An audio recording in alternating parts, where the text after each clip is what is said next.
Jane గుడాల్ ప్రపంచంలోనే గొప్ప anthropologist. అంతేకాదు ప్రైమటాలజిస్ట్.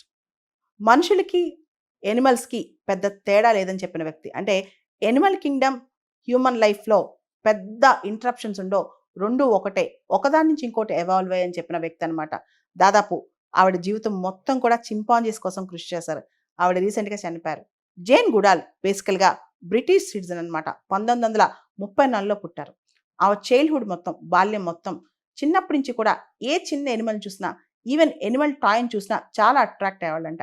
ఆవిడ చిన్నప్పుడు అందరూ టెడ్డీ బేర్ సెలెక్ట్ చేసుకుంటే, ఈవిడ మాత్రం టాయ్ చింపాంజీని సెలెక్ట్ చేసుకున్నారంట. ఆవిడకి అంత ఇష్టం అంటే చిన్నప్పటి నుంచి కూడా యానిమల్ కింగ్డమ్ అన్న, యానిమల్స్ అన్న. తర్వాత ఎర్త్ వార్మ్ చూసినా, హెన్ చూసినా చాలా ఇంట్రెస్టింగ్‌గా గంటలు గంటలు అదే చూస్తా ఉండిపోయేవాళ్ళంట. ఆ తర్వాత స్లోగా ఆవిడ ఆఫ్రికాకి మైగ్రేట్ అయ్యారంట. ఆఫ్రికాలో ఆవిడ లూయి లికీ అనే ఫేమస్ ఆంథ్రోపాలజిస్ట్‌ని కలిసారంట.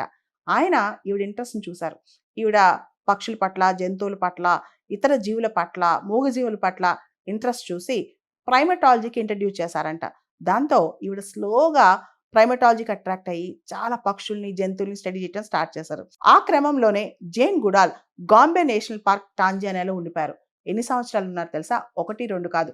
60 సంవత్సరాల పాటు టాంజానియాలోని గాంబే నేషనల్ పార్క్‌లో ఆవిడ ఉండిపోయారు. ఉండిపోవటం కాదు, చింపాంజీస్ యొక్క బిహేవియర్ స్టడీ చేశారు. వాటితో మాట్లాడటం మొదలెట్టారు. వాటి లాంగ్వేజ్ తెలుసుకున్నారు. వాటితో కమ్యూనికేట్ చేయడం మొదలెట్టారు.